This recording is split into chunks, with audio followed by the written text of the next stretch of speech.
अमित शाह के तेलंगाना में मुस्लिम आरक्षण रद्द करने वाले बयान पर ओबीसी का पलटवार। केंद्रीय मंत्री अमित शाह ने रविवार को तेलंगाना में भाजपा की सरकार बनने पर मुसलमानों के लिए आरक्षण खत्म करने की बात कही। अब अमित शाह के इस बयान पर एआईएमआईएम नेता अजदुद्दीन ओवैसी ने पलटवार किया है। राज्य में मुस्लिम कोटा खत्म करने के बयान को लेकर गृह मंत्री पर पलटवार करते हुए ओवैसी ने कहा कि भाजपा के पास तेलंगाना के लिए मुस्लिम विरोधी अभद्र भाषा के अलावा कोई नजरिया नहीं है।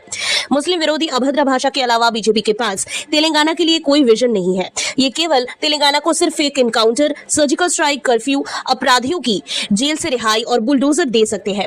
उन्होंने भाजपा से पूछा कि आप तेलंगाना के लोगों से इतनी नफरत क्यों करते हैं। ओबीसी ने एक अन्य ट्वीट में कहा, यदि शाह एससी, एसटी और ओबीसी के लिए न्याय के बारे में गंभीर है तो उन्हें 50% आरक्षण सीमा को हटाने के लिए एक संवैधानिक संशोधन पेश करना चाहिए। तेलंगाना में विधानसभा चुनाव इस साल के अंत में होंगे। बीजेपी शासित कर्नाटक में हाल ही में मुसलमानों के लिए 4% आरक्षण को समाप्त कर दिया गया था और 10 मई को विधानसभा चुनाव से पहले इसे 2 प्रमुख हिंदू समुदाय के बीच समान रूप से वितरित करने का फैसला किया था। इस फैसले की आलोचना करते हुए सुप्रीम कोर्ट ने इस महीने की शुरुआत में कहा था कि ये कदम अत्यधिक अस्थिर, आधार और त्रुटिपूर्ण प्रतीत होता है। अदालत ने यह भी कहा कि कर्नाटक सरकार का फैसला 1992 में एक ऐतिहासिक फैसले में सुप्रीम कोर्ट द्वारा लगाए गए आरक्षण पर 50% की सीमा को पार कर गया था।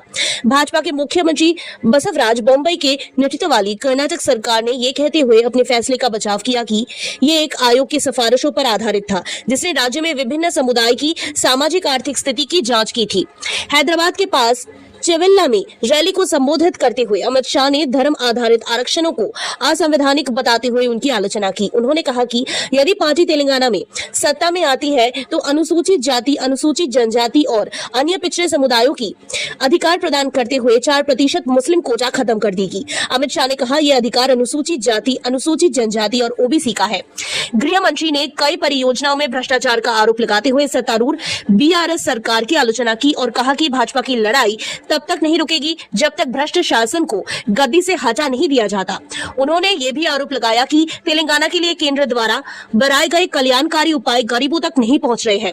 अमित शाह ने चंद्रशेखर राव सरकार पर राज्य में अजदुद्दीन ओवैसी के नेतृत्व वाली एआईएमआईएम एजेंडा को लागू करने का आरोप लगाया। शाह ने कहा, तेलंगाना में कोई भी सरकार नहीं चल सकती जिसका स्टीयरिंग मजलिस के साथ है। हम मजलिस से डरते नहीं हैं। तेलंगाना की सरकार राज्य के लोगों के लिए चलेगी, ये ओबीसी के लिए नहीं चलेगी।